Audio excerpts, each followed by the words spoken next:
Good evening, everybody, and welcome to Apex Racing TV and iRacing Live for round one of a brand new series for us, and it's the ASRC World Sports Car Series. Welcome along, everybody. Andrew Woodhouse alongside Adam Bath, as per usual in the last couple of weeks, Adam. And the circuit Gilles Villeneuve, well, it's one of my favourites, and I think it's one of the best tracks for the drivers as well. Yeah, definitely, and it's probably the closest thing we've got on iRacing to a street circuit. And yeah, what a way to start the season. We've got plenty of cars on track. We've got the HPDs, they've got their own class, and we've got the GT1 class in the Aston Martin and the Corvette, and we've got the GT2 class as well with the Ford GT. So plenty of things for us to keep an eye on over the next hour in the race. Yeah, I'm sure the racing is going to be excellent here tonight. Thanks everybody for joining us wherever you may be. We've got a high standard of drivers as well. Many drivers that we've seen before here on Apex Racing TV. We'll get to that in a moment. But first of all, let's talk about the circuit. Gilles Villeneuve, Montreal, Quebec, Canada. Built around the Olympic rowing lake, of course, on an island of Ile de Notre Dame. Fast straights, Adam, chicanes, and a couple of big stops as well. Yeah, it lends itself to overtaking this circuit, and it's going to be very tough on the tyres and on the brakes as well. Plenty of hard stops for these drivers around the circuit. And yeah, looking at the conditions, 22 degrees air temperature, 34 degrees track temperature as well. So the drivers will have to be watching it with the tyres, especially towards the later stages of the race. That's the one thing about this circuit, especially in the higher temperatures, where you really need to avoid wheel spin on the exits of these slow corners, the chicanes. Oh, there's contact in qualifying there. Chris Wood. With a HPD and a Corvette, and that is, Adam? That is Chris Wood. Some a bit of afters there. Handbags already, and this is only qualifying. This is one thing that the organisers wanted. They wanted an open qualifying session to throw in this extra element of traffic. And yeah, Jordan... I thought you were going to say that they wanted handbags. I thought that's what they were saying. But yeah, Jordan Vlasnik in his Corvette, and Chris Wood in the HPD prototype there. And he was not happy as well, was he, about being taken out? Not that I would be in a qualifying session, of course, but yeah, well, if it carries on as feisty as that, then I think we're going to be in for a great treat here. Yeah, it's right at the start of the lap as well, so I think there was nothing worse. You just done your out lap, you're all ready to start your lap, and then yeah, that happens. I'm not surprised why he's not happy in the slightest. Now, of course, one of the things that we're going to have to watch out for this evening is with the new league, of course, drivers aren't going to be sure necessarily about a lot of their competitors. They're not going to be sure who they can race. They're not sure how they're going to behave in traffic, so there could be a bit of mayhem as we get used to that, but hopefully that will calm down as the season goes on.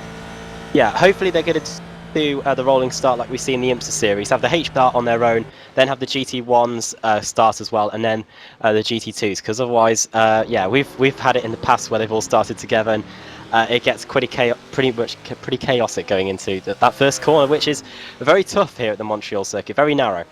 Yeah, I think it will be very, very interesting to see how they manage that. Oh, hello, someone who didn't quite manage that was Daniel Benefield, the man who's on provisional pole position. He was 0.8 of a second quicker than everybody else.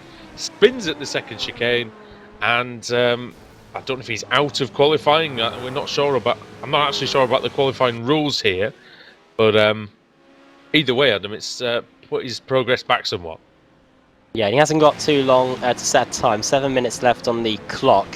Just looking at the lap times, the HPD is doing lap times around 125 to the 127s. The GT1s, they're doing 132s, and the 4 GTs lapping pretty similar times as well. So it'll be interesting to see these two classes when the racing gets underway, because the Aston Martins and the Corvettes, it doesn't look like they'll be having too much of an advantage over the 4 GTs. No, and I think you've got to think that the faster end of the 4 GT class, likes of Joris Thielen, Patrick Crispel, they're going to be really getting into the back of the GT1 cars, and that could be very interesting to see, not only for the 2 times BSR TC champion Kip Stevens, but series founder Michael Blake as well. Yeah, some familiar names, just looking at the qualifying standings. Some race in the Kia series that we do, just seeing the likes of Lewis Bibby, Chris Wood, Clinton Bell, who's just gone off on his lap. Lewis Bibby was responsible for keeping you guys quite late on the stream last night, was it? Yeah, he was the last car to set a time in qualifying, I do believe. And Max Wright was definitely one that kept us up late. He was the one that was setting laps, was finishing his race pretty much about 10 minutes or 15 minutes after after everyone else had crossed the line. We managed to get through plenty of plugging towards the end. Yeah, I mean, you know, the classic Apex Racing TV filling time was probably needed there, mate. Daniel Benefield then, provisional pole position. We've seen him already having a spin, so that wasn't ideal for him, but nevertheless, still quite leaps and bounds ahead of everyone else at the moment. We've still got over 5 minutes of this open qualifying session to go. Jeffrey Ruffin is in second place. Ivan Ferrari, that's a great name for a racing driver, in third. Danny Kroos in fourth. Vincent Brem in fifth. Ben Hackerson, we've seen him before a lot on Apex Racing TV, he's in sixth. Luca Constantini, seventh. Jeffrey Koolbergen is in eighth. Odis Puteklis, is in ninth. Then it's Lewis Bibby in 10th. Chris Wood in 11th. 12th, Edward Lack. 13th, Alberto Torre. 14th, Clinton Bell. Samuel Sala is in 15th. Mario Ferrari is in 16th. Mark Woodhouse in 17th. Christian Caseru in 18th. Then you get into the GT1 class, Adam. Yeah, we do. Alessandro Bacalega is in first position in that category. Then it's David Burns in second. Am I looking at the right class? You have got the Corvette as well of Cohen Klopman in second place. Yeah, Cohen Klopman in second. Oh yeah, that's the blue livery one. Then it's David Burns in third. Fabio Gugellemont in third with Michael Blake fourth. Igor Bembick in fifth, and then Kip Stevens, familiar face to all those from the BSR series, is in sixth place there. And then we get into the 4 GTs. Yeah, Joris Thielen at the moment on provisional pole, 134.877. Sam Gunston in second, Patrick Kispel in third, Rolf Just in fourth, Ronald Moons in fifth, and Joel Martinson in sixth. And Jay Wright yet to set a time. We've also got Jordan Vlasnik in the Corvette. We saw him getting taken out earlier on. He's now on his fast lap to try and move himself up the grid a little bit. Running through some rules. There is no incident limit in this series. However, once a driver reaches 8, they will lose 1 championship point for every incident. Every incident after that. That can equate to off tracks. It can equate to the car losing control. Oh, hello. As someone might have done Mark just then. Woodhouse, crash. And I think this gives an incentive, Mark Woodhouse, one of the HPDs. This gives an incentive for the drivers not to make too many mistakes. If a driver picks up 20 incidents in a single race, they will be starting the next one from the pit lane. So the drivers will be making sure they don't bring up the chrome horn too much during the 1 hour race we've got in just under 3 minutes.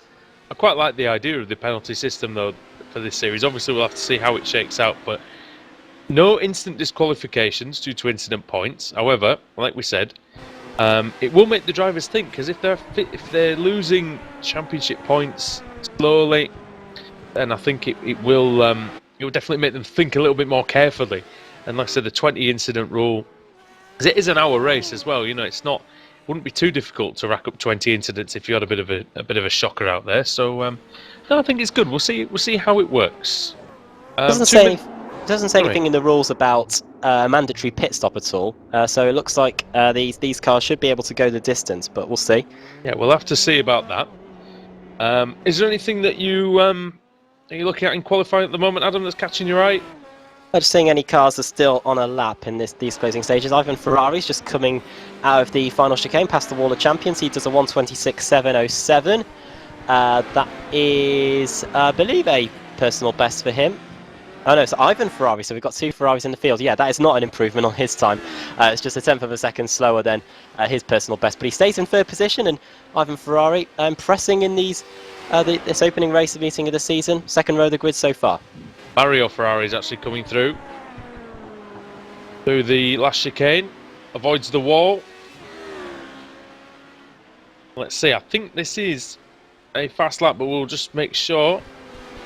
I think it might be an invalidated lap. It was an invalidated lap, so Ferrari, he's only got only 1 lap really here. Try and move himself up the grid. He's 16th at the moment. Who else is out there then? Cohen Klopman's just taken provisional pole in the GT1 category for Chevrolet. Jordan Vlasnik, who was involved in problems with Chris Wood earlier on, has just come out of the hairpin, and he's got Luca Costatini behind him. It's going to be a horrible place for the HPD driver possibly to catch him. His GT1 car's pretty quick though. Luca going into the pits, so aborting that lap. We'll see what Jordan Vlasnik can do. Vlasnik then in the Corvette, second Corvette out there. 135.462. He does improve, but only up to 29th place. Still the last man in the GT1 class. Yeah, he just managed to get ahead of car 999, which was Patrick Kispel. And that's put him in 29th place. Overall in the GT1s, it is it's 8th place, and he's really in and amongst the 4 GTs in that position. Does bring back a little bit of some good memories of the old FIA GT1 Championship as well, this GT1 category that we have here. Very, very powerful cars, good drivers, like the forerunner really to what we know now as modern GT3 essentially. So but it was just possibly, was it just a bit expensive? Is that really why that category died out somewhat? Yeah, the entries continue to shrink and shrink as the years went on, but it started off brilliantly. We had the Maseratis involved with the Aston Martins, Alvaro Parenton, that team as well. Nissan, Ford. I remember Roman Grosjean was involved in that series, and big names. Enrique Bernoldi, I remember being in it as well. And that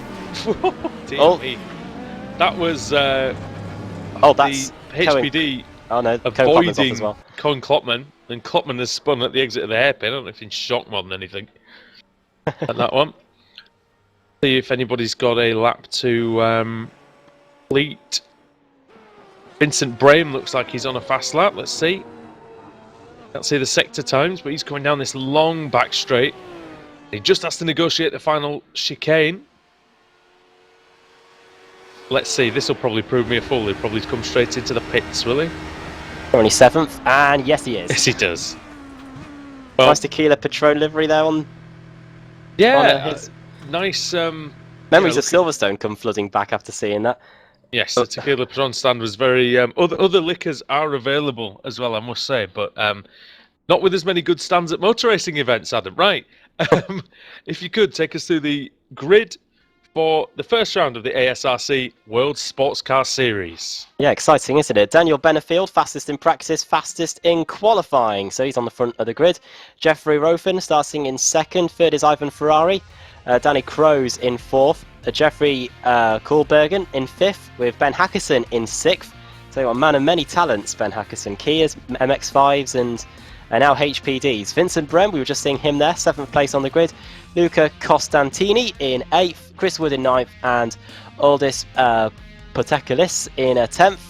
Edward Lack in 11th, Lewis Bibby 12th, Alberto Tori in 13th, 14th for Clinton Bell, Samule Sala in 15th, Mario Ferrari in 16th, Mark Woodhouse 17th, and then is Christian Caseru in 18th. Cohen Klopman leads the GT1s.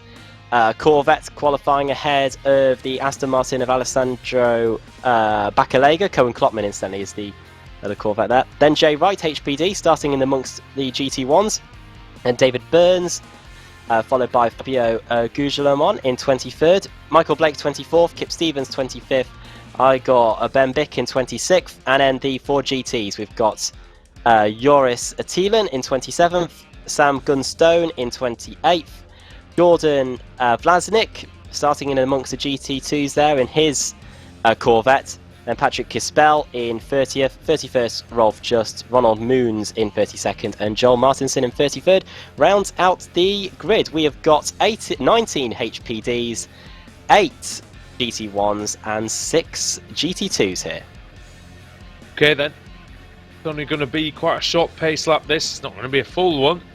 They're just taking in most of the back straight, then the last chicane, and then we'll be going green here. I love the start of a new series, Adam. It's fresh. The optimism for everybody is here.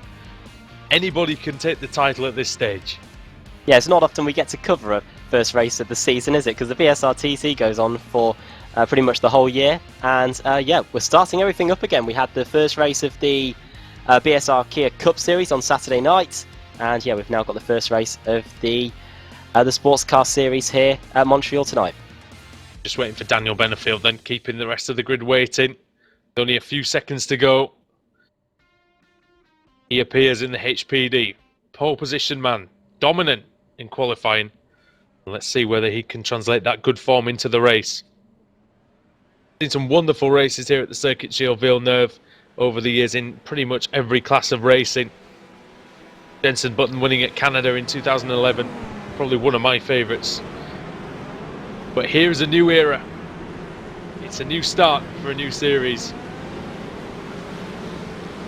And the ASRC World Sports Car Series is ready to make its bow on the global stage.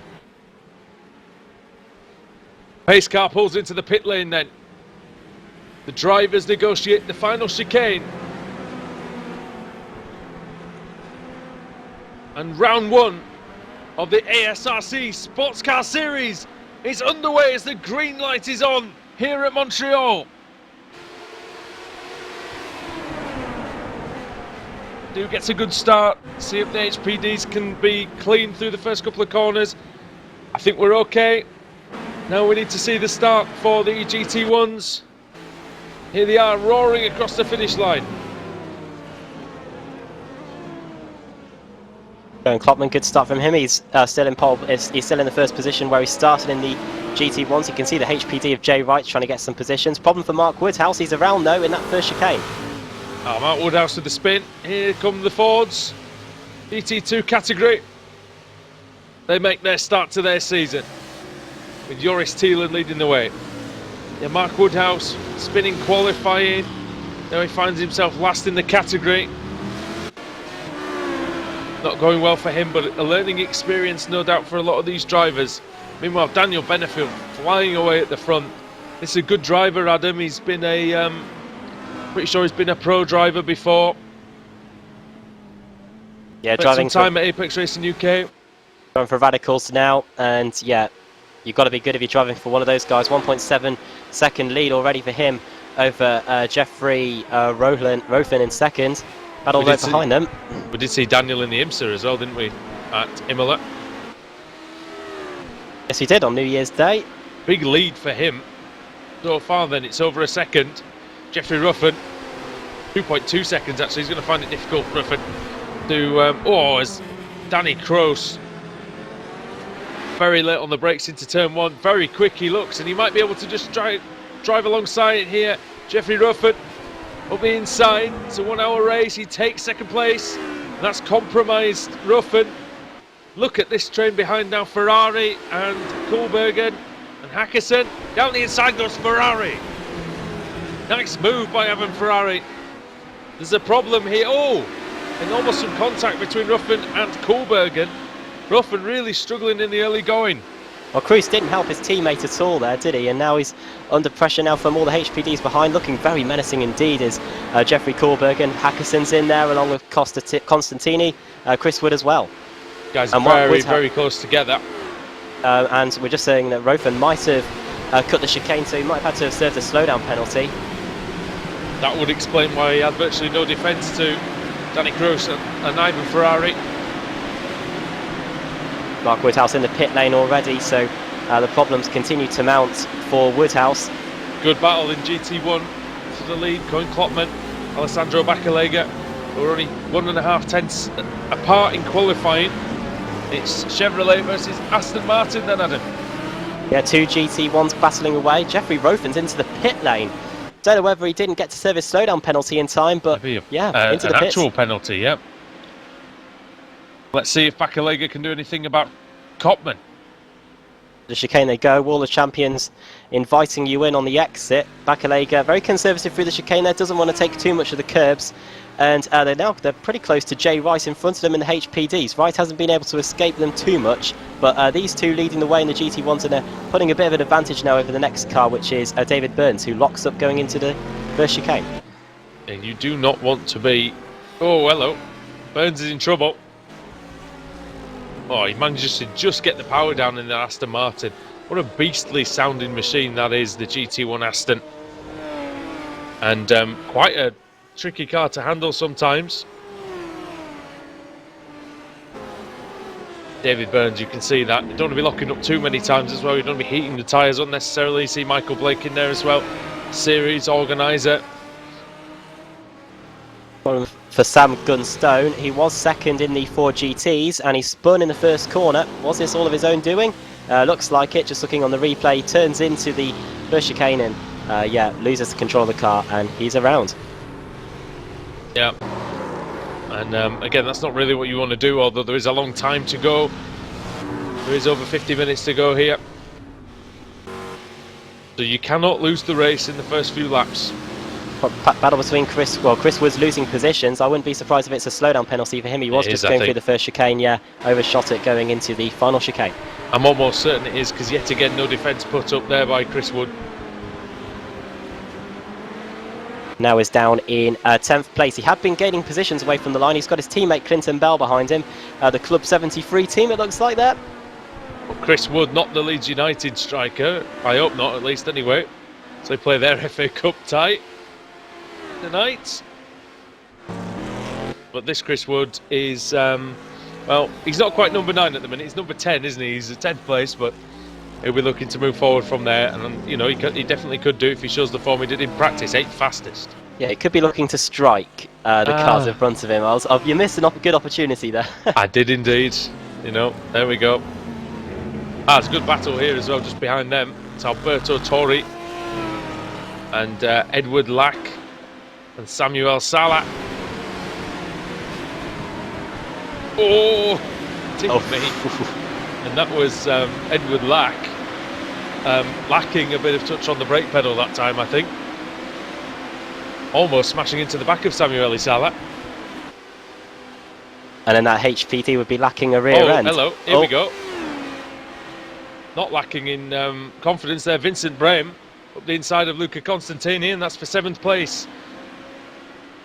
The HPD's knocking absolute spots off each other in the first few laps, and going back into GT1 you can see Bacalega again with Colin Klopman well and truly in his sights, but where can he make the move? Where's going to be the optimum place? Oh, Alberto Torres, it could be here actually. He's got a great run, Adam. Got a good run on the X. Alberto Torres just dropping down the order. I think he's got going again, but problems for him. Yeah, the Aston Martin closes up there. Interesting to see which car is suited to the corners more than the straights, but out of this Corvette and out of the Aston Martin. By the way, Joris Thielen is just completely checked out. Oh.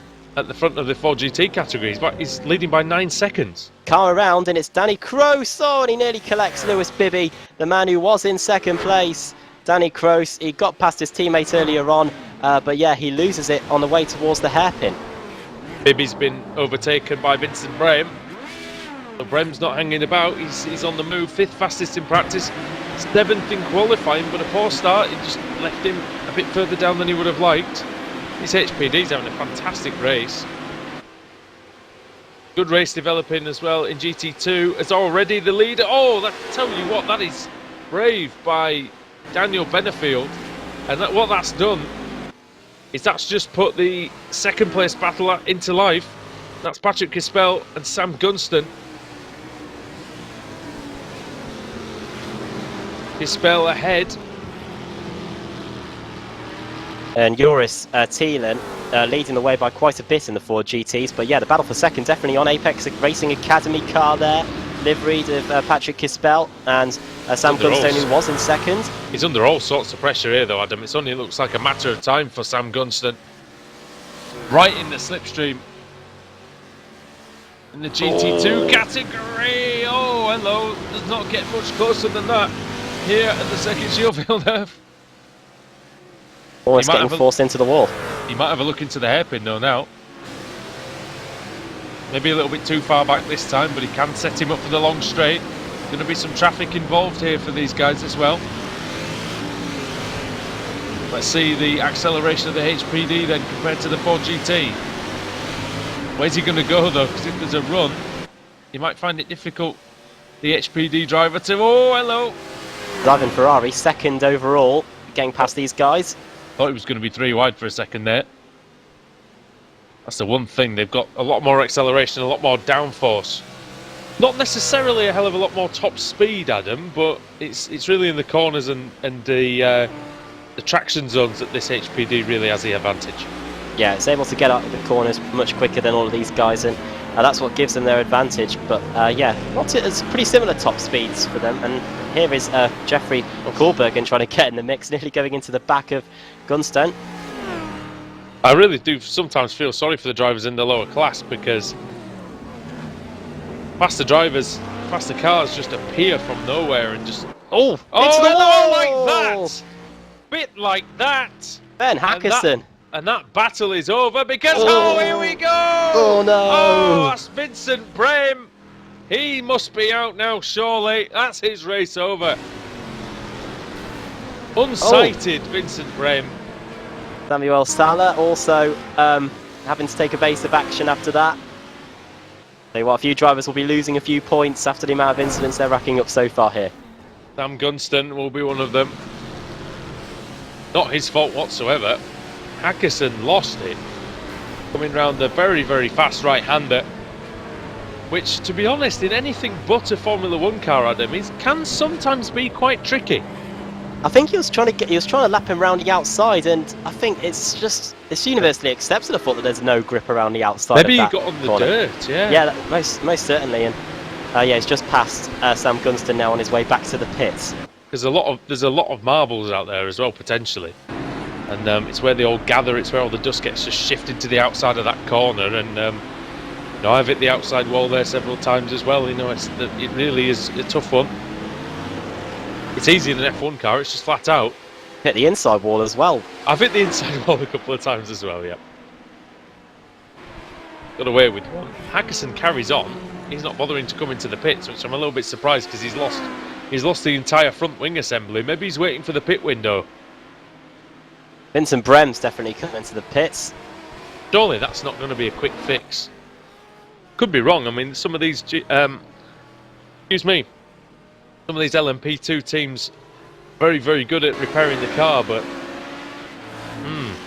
yeah, it could. I doubt it's the case of just putting a new front end on it, but he's not going to have a lot of downforce here, though, Hackerson. At least he won't have any ventilation problems. Yeah, cooling is optimised, shall we say, from now on. As Jay Wright and Alberto Tori both get past Ben Hackerson, he's now drifted down to 16th place. We've had a few cars in the pits. Sam Gunston and Joel Masterson both in the pit lane. Vincent Brem just said he's coming to the pits, and Jeffrey Rofen also into the pits as Alberto Tori goes a bit wide. So he's the only LMP car on the track that's made a pit stop so far. I'm not particularly happy though, because that's well and truly ruined our 4GT battle, because now that entire category is spread out quite a lot. We've already lost two of them as well. We've lost Joel Martinson, although I think Martinson is in the pits. I think he is having repairs done, so he might be quite close to rejoining the track again. And as well, remember, Adam, it's an endurance race. You know, it's worth getting back out there if you have had some damage, just making sure that you get as many laps in as possible, because it could be worth valuable points. Yeah, definitely, especially if the cars in front of you that do finish end up getting points deducted due to various incidents or potential protests after the race, as well as Ben Hackerson finally makes his way into the pits. And just before the crash, as you were saying, yeah, the traffic always seems to play an issue. And it was it Imola a week ago in the IMSA race there, the Roughs were having their own battle, and then the Mercedes of Giovanni Tonone in the GT3 class ended up taking that battle away from us as well. Yeah, I think Tanone's New Year's resolution must be, I will not make it 3 wide for no reason. 10-minute repairs for Joel Martinson. So he should be back on the pits, back in the race in a few moments. He's been in the pit lane now for 9 minutes. Woodhouse is back out as well. And we'll see what he can do then in the HPD. He will move through the field, of course, that goes without saying, but can't really threaten the rest of his category, you wouldn't think. Maybe Vincent Brame, who's, in fact, Brame's just retired, I think. I think he's gone completely. Yeah, Vincent Brame has definitely gone, yeah. Daniel Benefield has checked out at the front, though. He leads by 10 seconds, and like I said, Benefield's a very, very quality driver. He'll be hoping to take the title here on this showing. Of course, it's early days, it's just one race, but if you show dominance here at Circuit Gilles Villeneuve, I mean, it's not always an indicator, is it, Yeah. of how you translate that to other circuits? But something's happened now. Oh no, there's just a battle going on between Chris Wood and Aldis Pateklis. Oh, running very close to the wall. Might even have just scraped it there in that HPD, but Chris Wood through. They're coming up on some more Ford GTs in a moment. So they've got Joris Thielen, who is there. He's the leader. He's a leader. I guess the point that I'm making is it's a bit of an odd layout, this, compared to a lot of the other tracks that we visit. And so being quick here, as always, one of the HPDs takes to the grass. Chris Wood, and now he's got to slow down, and here comes Pateklis. Oh, is he going to go up the inside of the hairpin? He's looking. Wood goes very wide. He's going to get an ultimate cutback here. Is he going to hit him? Oh, it's going to be very close. Pateklis just put his car in the right place. God, he had to get on the brakes then, I think, Chris Wood. The run was that good, but he's going to get an even better run now down the straight, nearly going into the wall on the outside. But round the outside he goes. Is he going to make his braking point? He did get a slowdown for missing the chicane earlier, and he just does. Close. Both men making it work into the chicane. That's very, very nice driving. But Pateklis not quite managing to wrestle that position away from Chris Wood. Oh, Chris Wood with traffic, and I think he might have actually made contact with the Aston Martin there. Avigo Bembic. He went wide very sort of strangely. Possibly, yeah, they were a bit far away when on my screen anyway, but yeah, it was a bit of an odd excursion. He didn't have to go off the track that much. American server though, so you never know. Yeah. Oh, and he's struggling with understeer. He might just be suffering out there, mate. Yeah, he's not getting anywhere near any of the apexes. It is an open setup for these guys, as behind them, Clinton Bell and Luca Costantini battle away. Locking up again. You can see Clinton Bell out there. He's going to be a big part of World League Sim Racing, coming to Apex Racing TV next Sunday. Had a good test race, I believe, last night. Yeah, I'm excited for that. World League Sim Racing, let's go, spin! And it's Clinton Bell is round, he must have heard his name on the stream. They've got a bit excited. Oh dear, he nearly spun it again, trying to rejoin. Yeah, he's got going again in 11th place. We know you're excited about World League Sim Racing, Clinton, but that's next week. Focus on the job in hand, sir. Edward Lack versus Samuel Salah going into the final chicane, and that is Lack through. Chris Wood into the pit lane. Good passing move there by Edward Lack. 11th in practice, 11th in qualifying. He was 11th in the race, just taken 10th place. Now, is that a scheduled stop for Chris Wood? That's 8th place, because, pitting is Chris Wood. Let's find out, shall we? See how long he is in the pits. It could be worth having a look at this just to make sure, to get a marker for everybody else. Don't think he's got any damage, so car gets jacked up. Now, it takes a fair amount of time to replace all the tyres and get this car fueled. We'll see what he can do. We'll see where he comes out. That's the more important thing, really. He's away. 25.6. 25.6, did you say? Yeah, 25.6 seconds. Yeah. Jeffrey Rofin, who was the only other HPD in, was in for 17. Whilst that was happening, Lewis Bibby's had a crash and has picked up a fair amount of damage to his all black liveried HPD. Is on the exit of that chicane and where the big crash was earlier, and he's wiped the front off. He's got no steering as well. He got to the hairpin. He couldn't turn. Oh, who's that there? Is that Pateklis? It is. Has he had a crash with Pateklis? I don't think he's had a crash with Pateklis, but he's had his own crash. On his own. He's crashed on his own. On the exit of the hairpin. Oh, he's just looped it around. Half spun. Just tapped the wall, but yeah, Pateklis having to recover. And the beneficiary of that was Luca Constantini, who now finds himself in 5th position. Yeah, definitely getting the positions is Costantini. He's up 3 positions from where he started. This will put another car down a few positions, and yeah, a race of attrition in this HPD class we're starting to see. Yeah, you're not wrong there. We've lost Woodhouse. Oh, sorry, we haven't lost Woodhouse. He's still out there. We have lost Hackerson and Vincent Brem. Some guys with problems out there. Someone who hasn't had any problems is Daniel Benefield. He's absolutely flying out there. and serene progress for the Australian. John Martinson having to get out of the way. Jeffrey Rofin and Mario Ferrari are having a battle. Up the inside goes Rofin, trying to get some positions back after spinning out of second place earlier. Yeah, nicely done from Jeffrey. And that's 10th position for him. But yeah, it's a long road back from the earlier problems. Oh, 20 minutes gone here at Circuit Villeneuve. First round of the ASRC World Sportscar Series here on Apex Racing TV and iRacing Live. Andrew Woodhouse and Adam Bath with you. We're very proud to bring you the first race of a brand new league. Loads of HPDs making mistakes. I just watched Christian Kesseru make a mistake at the chicane just before the hairpin. That's allowed Jay Wright to get a position.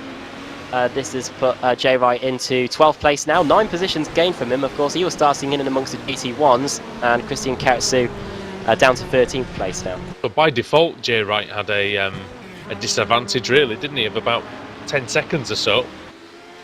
He's gained a bit of that back on some of his rivals, but next up for him is, like you said, Christian Kesseru, sorry. No, he's ahead of him now, sorry. Ferrari, isn't it? Ferrari's just up the road. Speaking of Ferrari coming to iRacing soon as well. Along a Porsche. Things are heating up in iRacing, I will say that. All in time for the Le Mans 24 Hours, hopefully in June. Oh, I hope so. Tell you what, the Le Mans 24 Hours is... Oh, spin! Spin, but Joel Martinson. Oh dear. He's not having a good one. He's last at the moment after he was 10 minutes in the pits. Oh! Oh no. Joris Thielen and Alberto Tori nearly going into him there. Joris Thielen, the category leader, nearly having kittens there as he's going through. Flashing the lights at the HPD of Alberto Tori. Joris Thielen, though, he's driving very nicely out there. You can see how smooth he is. Joris Thielen doing a 38 last time around. Alberto Tori doing 131. Shows the difference in times at the moment between those guys. Now, there's potentially a battle. No, there isn't. I don't think. The lap times are quite different. Pateklis and Lack are having a battle. Yeah. This is over 6th and 7th. Yeah, this is very close. Edward Lack from the UK against Uldis Pateklis, Central and Eastern Europe club.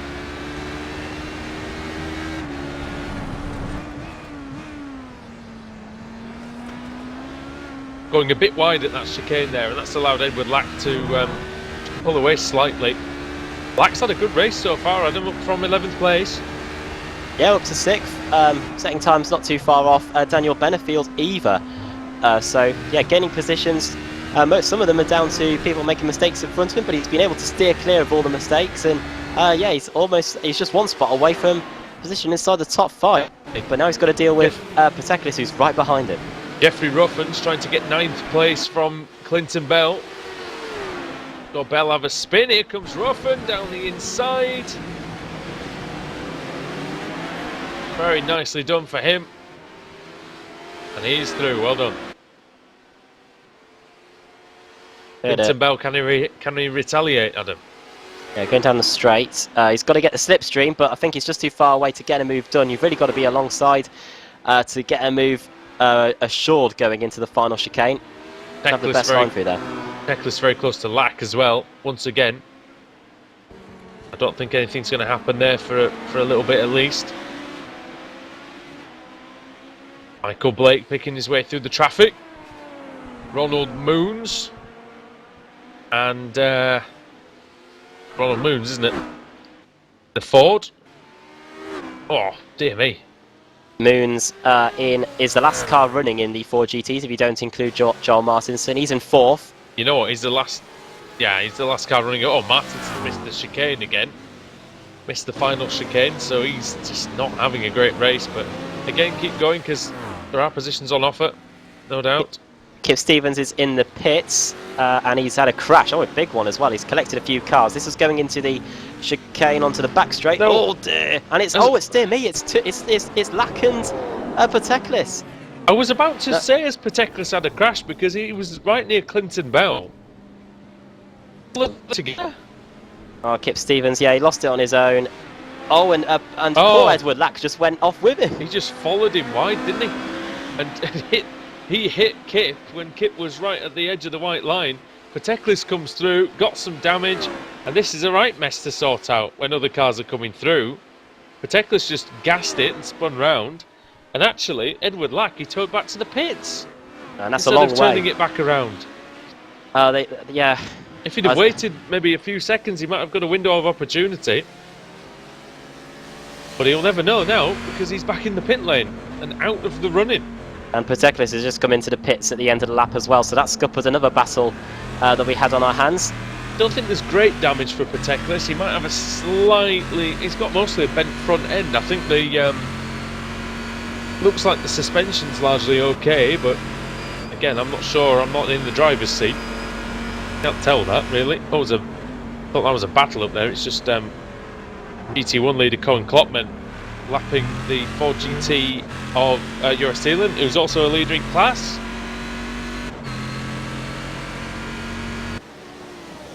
This has spread things out just a little bit now. Cohen Klopman in the GT1's leads Alessandro Baccalega by 5 seconds. I tell you what isn't spread out though, Adam, is Ivan Ferrari and Jeffrey Koolbergen, only half a second between them, with some traffic in play. That's the 4GT leader, Joris Thielen. Oh, don't hit the leader off, Jeffrey. There we go. Quite close to him. That's just opened up the lead a tiny bit for Ferrari. Oh, Ferrari twitching away. Both men on the ragged edge here in the HPD. It's a nice car to drive, the HPD, Adam, when you get a good setup on it. Gives you a decent amount of grip. Yeah, it's not one I can say I've tried so far. I've always been in the lower classes in the GTs, but yeah, definitely looks good to drive. We just need another newer prototype in the iRacing service. Up the inside of the Corvette of Cohen Klopman. Contact with the GT1 leader. That's a clumsy move. 2 weeks in a row we've seen clumsy moves by faster cars into a slow corner. And can Koolbergen make him pay for that? He's right in the slipstream of Ferrari. Is he going to have a go? No, he's too far back now. But again, daft driving by Ferrari because he got it into the corner, but he just understeered wider and wider and wider. Yeah, and Cohen Klopman had given him a wide berth going into the hairpin as you could get, let's say comes out. Let's just say you could have got a couple of buses and an elephant through there. It was that big. It was the gap he left. He still got hit. I remember one of the most frustrating things that happened to me on iRacing was I was at Oxford Plains of all places, and I was letting a lapped car unlap himself out on the outside of the track, and he just drove right into me. Even though I gave him 3/4 of the track to himself, and he still crashed into me. So, oh, Ferrari's got a poor exit on the exit of that chicane there. Yep. And what can Koolbergen do? Koolbergen might be getting a bit hot under the collar here. He's got complete faith in Ivan Ferrari's braking ability. Koolbergen braking very late going into these corners, and they're coming up to lap Pateklis, who's just come out of the pits after his repairs. How long was he in the pit lane for? 2 minutes, so not too long. Aye. Not a bad pit stop there by Pateklis. Here comes Koolbergen.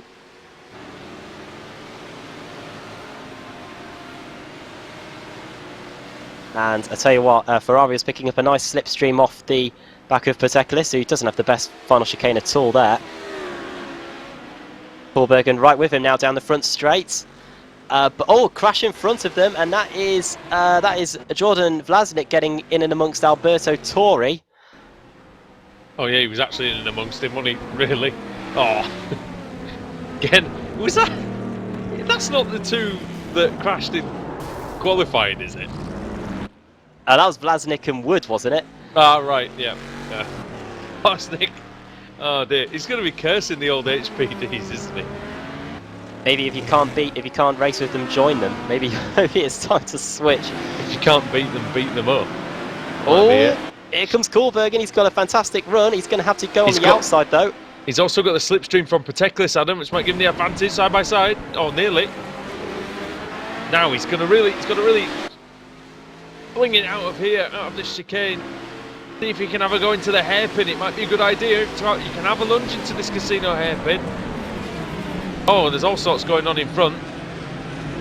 Blasnik running wide. Oh, and again, Kohlbergen. He gets such a good run, Adam, out of the slow corners, doesn't he? Yeah, it's always on the exit where he's those cars in front are not even battling for position there. One's on the lead lap, one's a lap down. Pateklis and Tori, and this is going to get pretty intense. And into the pits goes Ivan Ferrari. That was his teammate there as well, that he was just lapping, Alberto Tori. Tell you what, Kohlbergen was close to hitting the back of the lapped car who was coming in. And Ferrari into the pits then. Clinton Bell was also in, 26, we're still in the pits, 27.4 seconds stop for him. He's away. Here goes Clinton. And Ferrari's box right at the end. More or less successful than Hillary Clinton. Not sure at the minute. Well, yeah, we're yet to find out. Let's have a look at this battle. Jay Wright and Mario Ferrari. There goes Jay Wright up into 8th place. And behind them they've got Christian Kerasu. So this is a battle for Kesaru, I should say. This is the 3-car battle underway here. Jay Wright's leading the way, then it's Mario Ferrari, and then Kesaru rounding out this trio. Yeah, a couple of They have to slow down so much going into that chicane now. They've got a Ford GT in their way. couple of UK&I drivers sandwiching the Italian, and here comes Kesaru. Gonna have a look on Ferrari. Ferrari throws it down the inside of the Ford. It just sticks to the inside line. That's Moons. And Kesaru getting by there. We're starting to see a few pit stops here. Here comes Daniel Benefield, Adam. The leader is not far behind. Yeah, he's just now going through that first chicane. Halfway point in the race now. Oh, he's struggling. Moons is holding his own here, so Benefield had to gingerly go around the outside. You've got to hold your line as the slower traffic, though. And that is in the rules. I've got it here. Cars being lapped to hold the racing line at all times. I'm surprised that's in the rules, actually, but You won't believe how many drivers forget that. well, I'm actually surprised it's in the rules, because I thought it was more of an etiquette thing. But you know, I do like the idea of that. It makes sense to me. Maybe it's just a recommendation, not a rule. Not a rule, possibly. Costantini's into the pits. He was in 6th in the Daytona Pro. So that shows you how much IMSA I'm doing in the HPDs. Well, there is the prototype part. You did get that right. 64 kilometers per hour down the pit lane. See how long he's in for. Samuel Sala has gone through. That's expected. I don't think he's pitted yet. Here comes Chris Wood. Now this might be the interesting one for Constantini. Constantini's out. Chris Wood's coming down through the first corner, and he's going to beat Constantini out of the pits. Chris Wood with that earlier pit stop.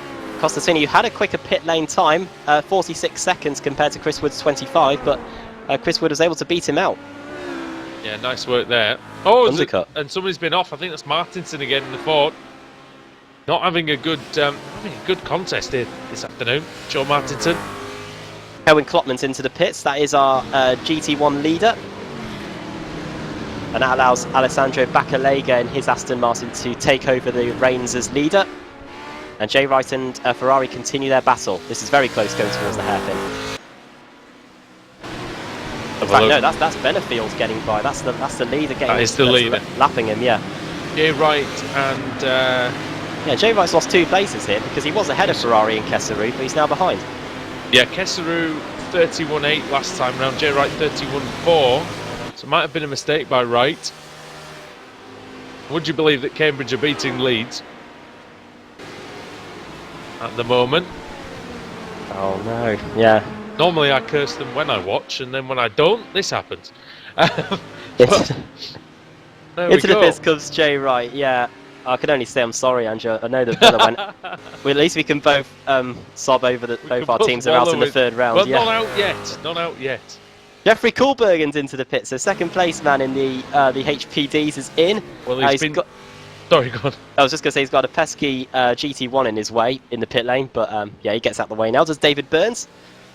I was going to say Koolbergen's been definitely driving it like he stole it during this race. He only qualified 5th, but he's had a cracking 24 laps so far.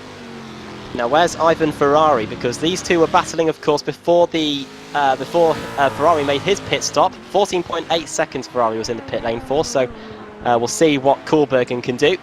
Ferrari's coming through the last chicane. Oh, it's the crash! The crash at the last chicane, Jeffrey Ruffin. Did he go into the wall of champions? No, he didn't. He just spun it. Oh, it hit the inside wall. It looks like just light damage, but yeah. And that just impacts Roffin's comeback even more. Koolbergen has lost out to Ferrari. 22.6 second stop for Koolbergen, so maybe there was some damage to repair, or maybe he wanted to change some tyres or something, because he was a good 8 seconds slower than Ivan Ferrari's pit stop, and yeah, Ferrari now into third place. Could well be tyres. Just having a quick look at the lap times. It's always harder to read it in an endurance race. Koolbergen's fastest lap was set on lap 11, 1:26.9. He was doing solid mid to high 28s before he pitted. About 1 second of degradation there. Let's have a look at the leader. That's probably a better one. 26.4, his fastest lap. Pretty much his last few laps have been in the mid 27s. So yeah, a couple of seconds of 1 second again of degradation really. Then we're seeing here. Danny Cruz into the pits, second place at the moment, but surely he'll lose out to Ferrari and the likes of him and Koolbergen. There is the possibility as well that some of these drivers might not have put enough fuel in as well, and that might be why the pit stops are quicker. We have seen it in the IMSA recently. Yes, indeed, and yeah, impacting them in the final few laps. Esseru now then. Esseru going to be ahead of Ferrari, is he? Has he been lapped by Ferrari? Pretty sure this would be Ivan Ferrari lapping Christian Kesseru. Yes, it is. Yeah, Ferrari third, Kesseru in 11th. So I almost wondered how that would have happened. Rofen into the pits for the second time. So if his comeback was already halted by that off in the final chicane, it's definitely going to be off now with that second trip to the pits. And the overall leader is in Daniel Benefield. And Danny Kroos was in second place. Now fourth. Behind Jeffrey Koolbergen, I think, yeah, fourth. So let's have a look then. Alessandro Bacalega is in the pits. Second place in GT1. That elevates Chloe Klopman back to the lead. Joel Martinson looks like he's in again as well for Ford. Michael Blake goes up to second in the GT1s, but he is yet to make a pit stop in this race. See if he can get out ahead of Gugelmon then. Gugelmon not quite at the last chicane, so it's looking good for Bacalega if he can get out of there reasonably quickly. Through the last chicane comes Gugelmon. He's not going to get ahead of him, but has Gugelmon pitted yet, Adam? Do we know? He has. Yeah, Gugelmon's been in the pits. So good run from Gugelmon then ahead of Bacalega then. Bacalega, it's quite a long pit stop, isn't it? Yeah, Bacalega's been in the pits now for, as I find him on the screen, he's been in the pits for a minute and a half. No, it might be damaged then, that. And if David Burns has gone through, yeah. Blasnik's has just gone into the pits as well. There's nothing unusual about Bacalega's lap times, though. No, yeah, last time, yeah. I'm just going to have a quick look back at his lap 22. Just give us a quick rundown of the order, mate, just so that everybody's up to date. Yep, we're running through the top 5 of each class. Daniel Benefield leading the way now over Ivan Ferrari by 20 seconds. Jeffrey Koolbergen in third, just 4 seconds behind him. Then Danny Kroos in fourth and Chris Wood in fifth. Found a reason of what happened, possibly? A crash at the last chicane with Jordan Vlasnik. Vlasnik, is he having his Vadim Kogai moment? I've got to say, that's a terrible piece of driving by Vlasnik.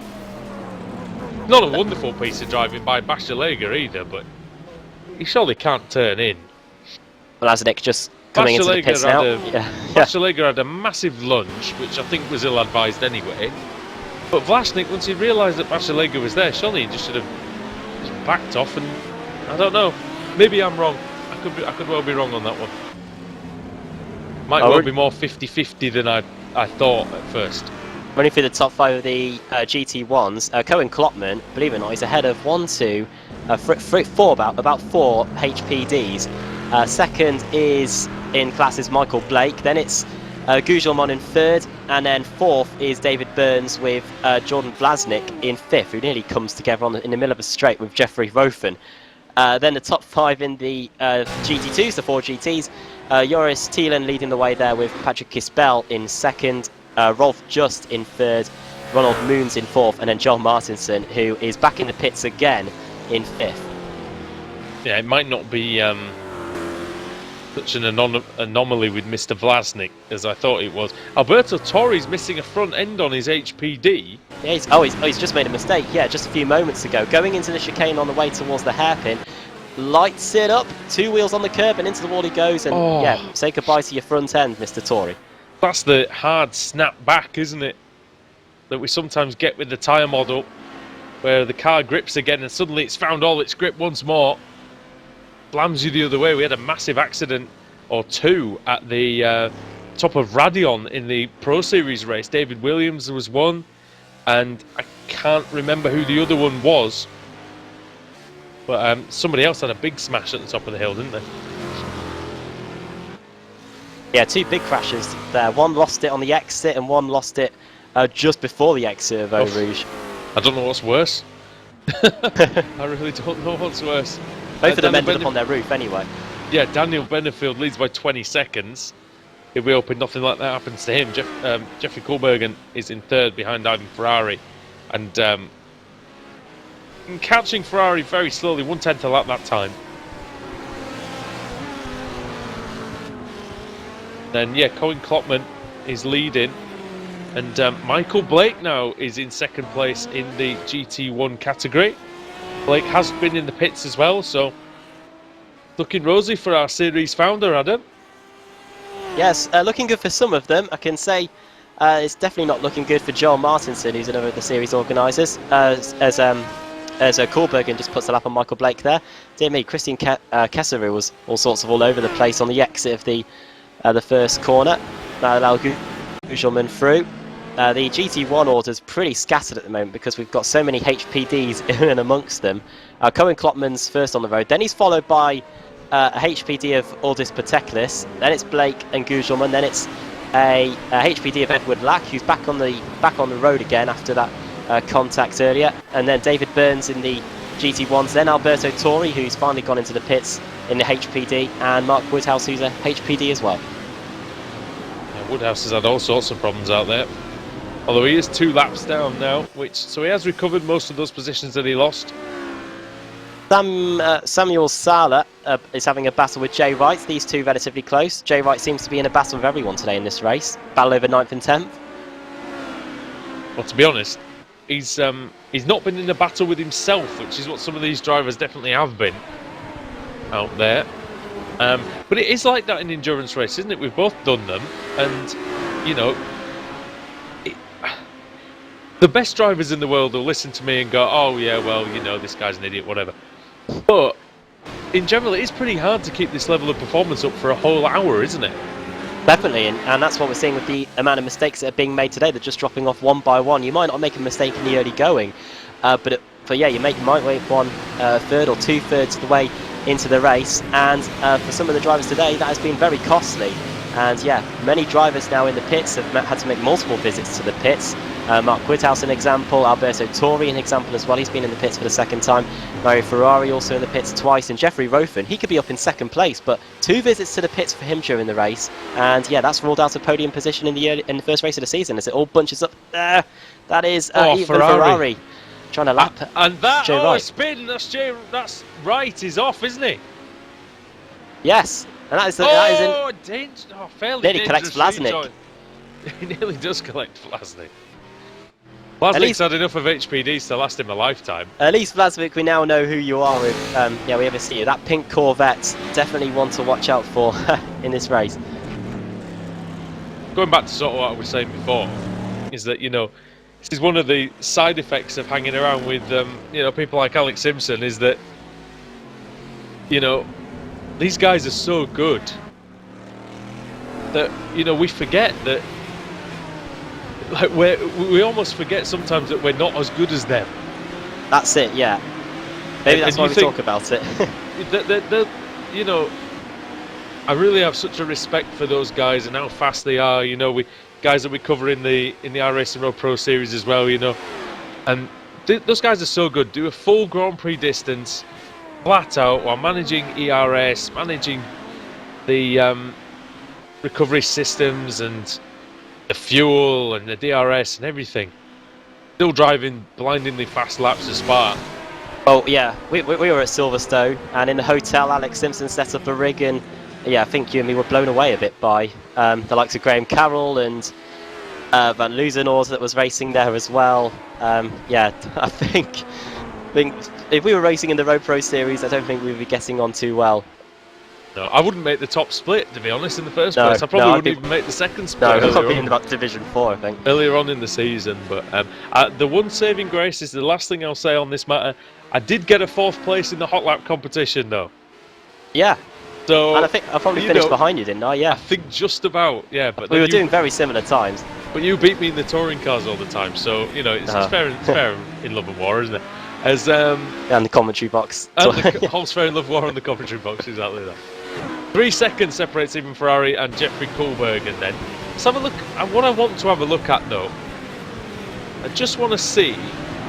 Yeah, so one of the closest battles on the track is in fact between Patrick Crispell and Rolf Just. Now, there's only about 4 seconds between them. Oh! What's happened? Hey. No, Crispell nearly got hit by a HPD there. Oh, Bassel as well in the... yeah, Jeffrey Rofan's just got past Luca Costatini, but yeah, Bassel in that 4GT. Lovely STP livery on Rolf Just's car. Yeah, I'm not sure on the pronunciation of that. Rolf, if you're listening, the DH driver, it might be worth just dropping us a line. Tell us how best to pronounce that. Is it Just? Is it Just? We're not sure. But he is in 3rd place overall, so a podium position up for grabs in the GT2 class.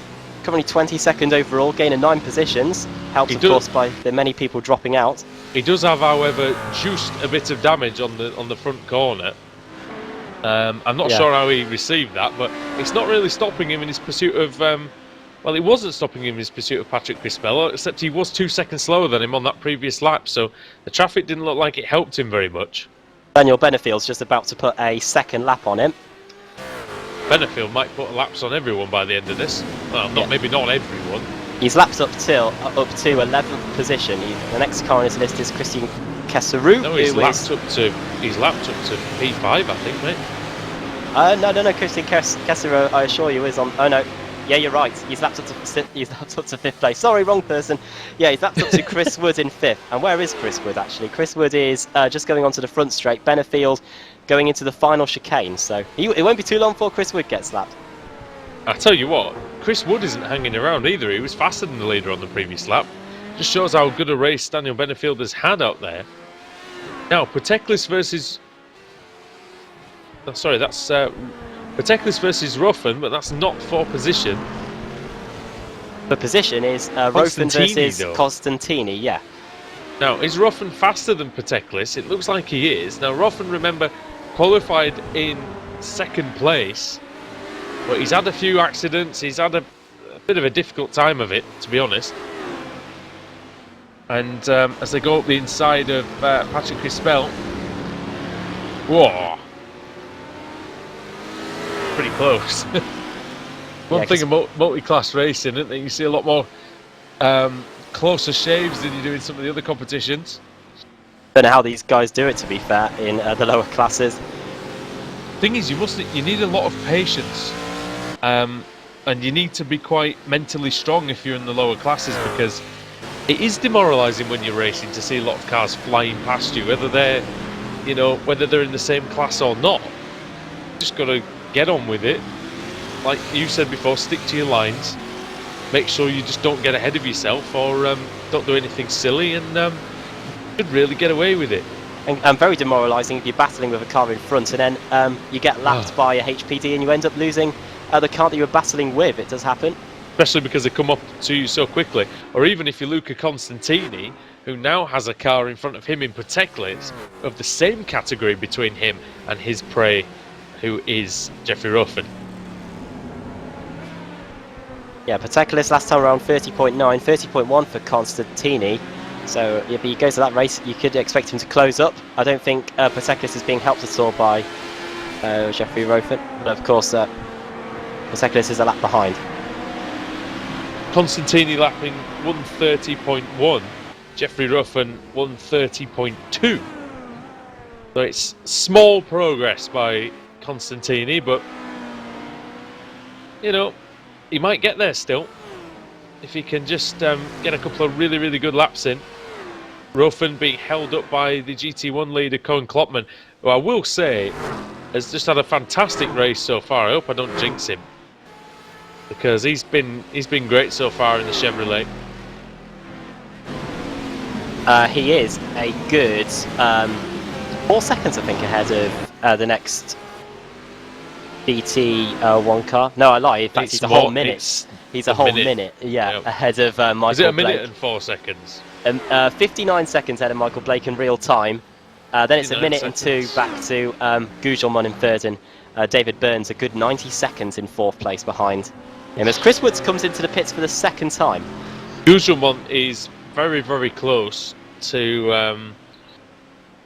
I say very, very close. He's quite close to Michael Blake, maybe about 5 seconds, something like that. Yeah, so how far ahead's Joris Thielen in seconds? That's what I can't see. Joris Thielen is 45 seconds ahead of Patrick Kispel.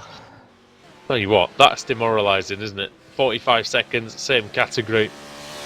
There's only 35 laps of racing. They only. It's a fair way in Circuit Gilles Villeneuve. 4.36 kilometre circuit, of course. Here in Montreal, Quebec, Canada. I don't know whether Chris Woods wanted to get with his teammate, but him and Clinton Bell are going to be pretty close to each other now that Chris Woods made a second trip to the pits. Chris Wood now in 7th, Clinton Bell 8th. I think Wood will be still reasonably happy with what's happened here. 8th in practice, 9th in qualifying, he's 5th in the race. And he's even had a couple of issues along the way. I think most drivers have, but again, it's part of a learning process. If you're not sure what we're all about here on Apex Racing TV, and of course iRacing Live, well, this is iRacing.com. It's a motorsport simulation service. Laser scan tracks and cars. There's so many disciplines from around the world. You've got NASCAR, you've got single-seaters, you've got prototypes, GT cars, you've got rallycross coming, including Ferrari. We've got Ferrari and Porsche on the way, and all you need to get started is a PC. It's capable of running iRacing, which most will be, and a basic wheel and pedal set, or maybe not so basic one, as I saw on the chat the other day. If somebody doesn't want a basic one, well, you can splash out a little bit as well. We won't mind, but you could be joining us either here in the ASRC World Sports Car Series, or in any of the other series that we cover here on Apex Racing TV. Adam, we have about 7 minutes, 6.5, 7 minutes left, and it's been a fun first race in this ASRC series. Yeah, plenty of battles throughout. Unfortunately for some, most of the battles have ended in contact and a return and a trip to the pits. But yeah, great start to the season for Daniel Benefield anyway, and I'm sure the drivers will be eager to get back on his tail for the rest of the season. This whole series, by the way, runs all the way through till November time. November, it might even go to December. We race on the second Monday of every month. Yeah, the next race meeting of the season, if I get my calendar out, is at, if I find the right forum, is at Imola, on the 13th of February. Back to Imola once again then. So we're seeing that in the Road Pro Series as well next time. That's on Saturday, 1:30 UK time. That's going to be here, of course, Apex Racing TV, iRacing Live once again. Looking at some of the yeah, just looking at some of the tracks we go to throughout the season. We go to Zandvoort in March. That's going to be interesting. We don't often see racing at Zandvoort in any of the series we cover anyway. Great circuit, home of the Dutch Grand Prix, of course, back in the day, and a great venue. Very entertaining circuit as well. It's going to be a challenge for these cars. Le Mans in June. Well, we can't say any more about that. Notice that I wonder if some cars are having issues with fuel, because all this Pateklis has come into the pits for the second time today in the final 5 minutes. Could well be that some of them have missed the mark. So often happens in the first race, either of a new season or a new league, indeed. I think it's probably because, Pateklis was involved in that contact. He had to make that pit stop to repair it, and unfortunately might have just missed the pit window by a little bit. Ah, right, okay. I'm guessing that's what happened anyway. Yeah, that's possible, actually. But he's out now again. 28-second stop, yeah. He's behind Edward Lack now, so that did lose him a position, Pateklis. Interesting Edward to see Lack's how many... gone up to 13, sorry. Yeah, I was just going to say, it'll be interesting to see how many incidents these guys have. Maybe 8 might be a bit too little. I don't know, they seem to be okay with the track limits mostly, so nobody's really been taking the mickey with those. We'll have a look at the end. So, let's have a look. Is Rolf Just any further forward any closer to Patrick Kispel? In fact, no, Kispel has pulled away. He was a second lap quicker on that lap, so good work by Patrick. Looks like it's going to be second place for him in the Ford GTs. Hopefully, I was just going to say quickly, because we have a month until the next race meeting. Hopefully, there'll be a few more drivers on the grid next time. Yeah, it was a nice entry to the start of the season, 33. Montreal's always going to be a tough circuit to get around, but when we go to Miller, 13th of February, it's a track that I like, and I'm sure many of the drivers feel the same way about it as well. And I think it's a track that probably lends itself well to GT racing as well. So hopefully we see just as big, if not bigger, entry for the second round of the season and in the following months. Yeah, amen to that. Looking at some of the biggest movers through the field, Jay Wright's up 11 spots as Bakalega nearly takes out Chris Wood, who's trying to lap him.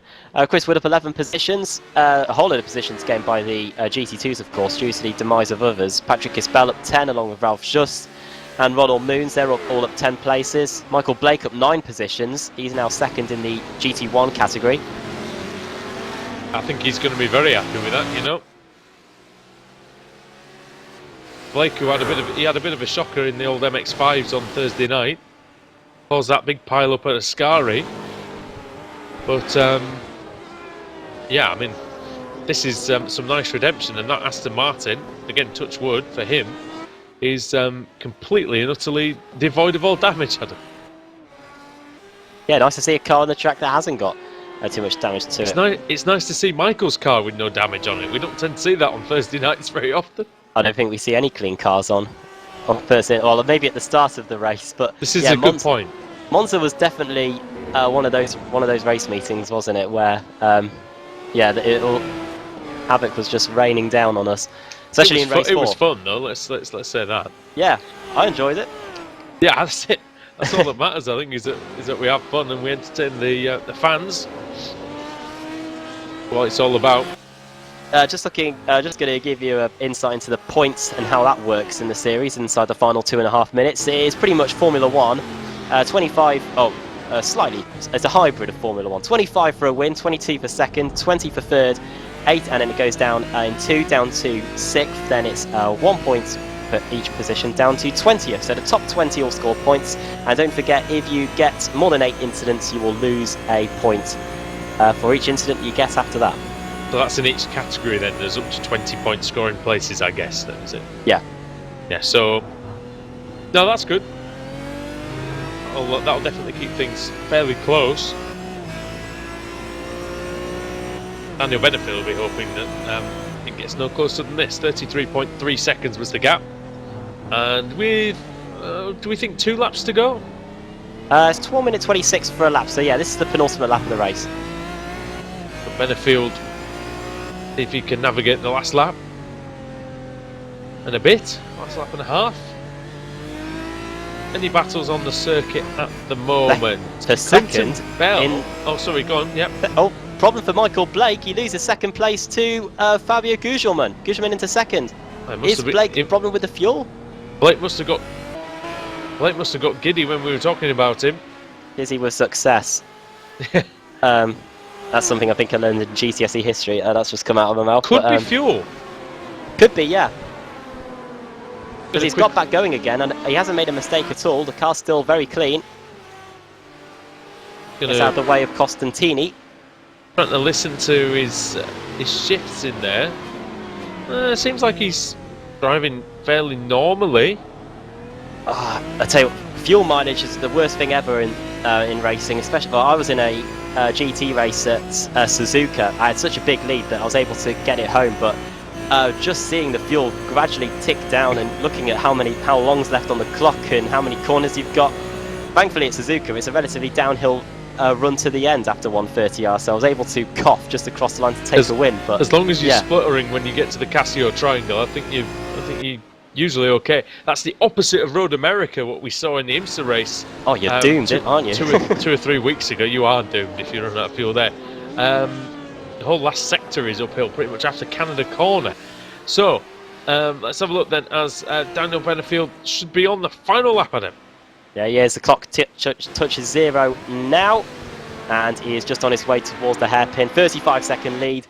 Fastest lap of the race by some margin. Fastest in practice, fastest in qualifying. Fastest lap in the race, and he's going to be the first to take the checker flag if he can just get through final corner. Doesn't want to do a Nigel Mansell on it. Yes, if. He start waving to the crowd and then explode to a halt. Stall the engine, I think he did, didn't he? Yeah. Down the back straight then. Well, Daniel Benefield, an absolute masterclass out there, really.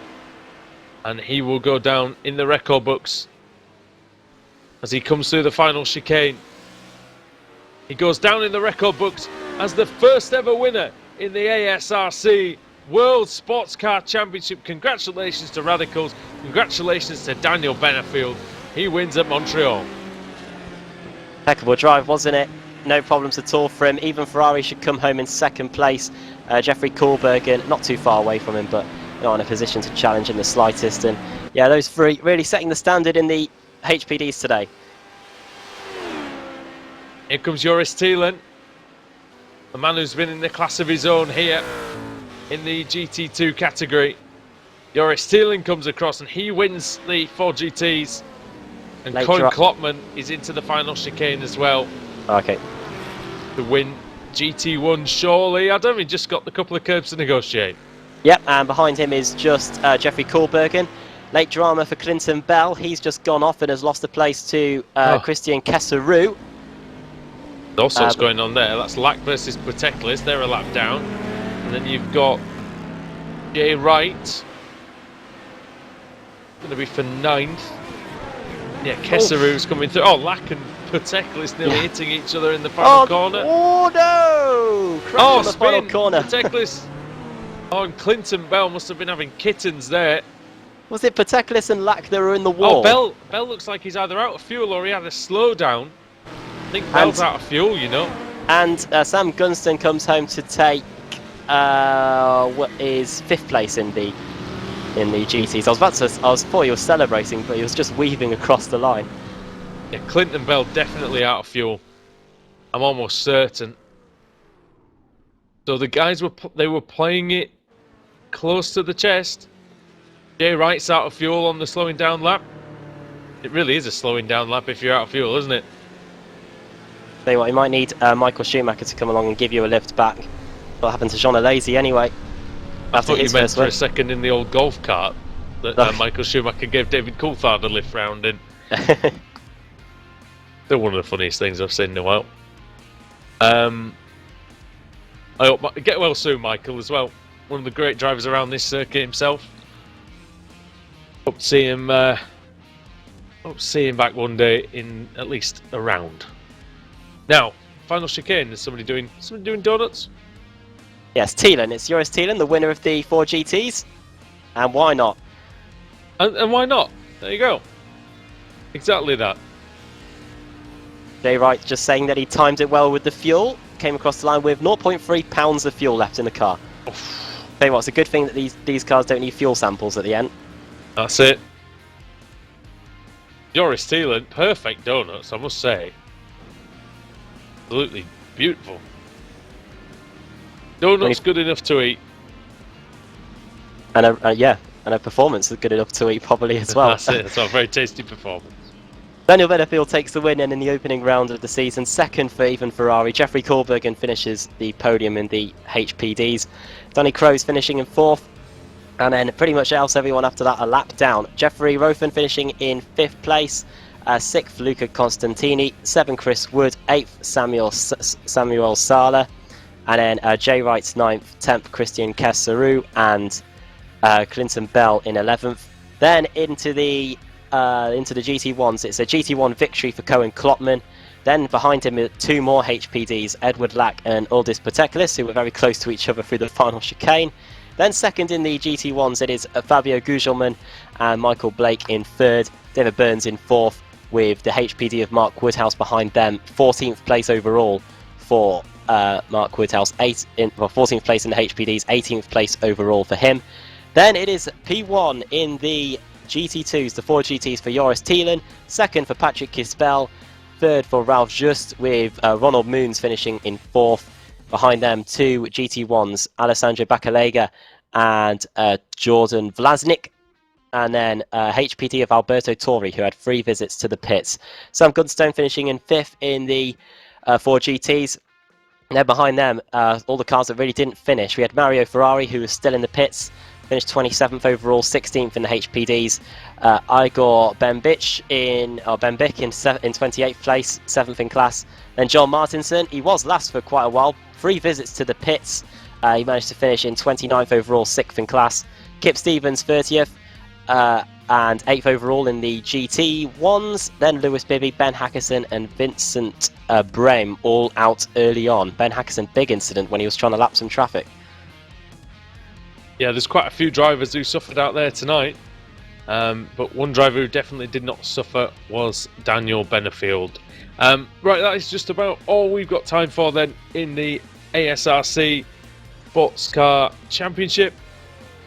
It's been a great first round and I really enjoyed it, and I hope you have at home too. From all of us here at iRacing Live, from Andrew Woodhouse, from Adam Bath and Sam Kumo, it's goodbye from Montreal, and we'll see you next month at Imola.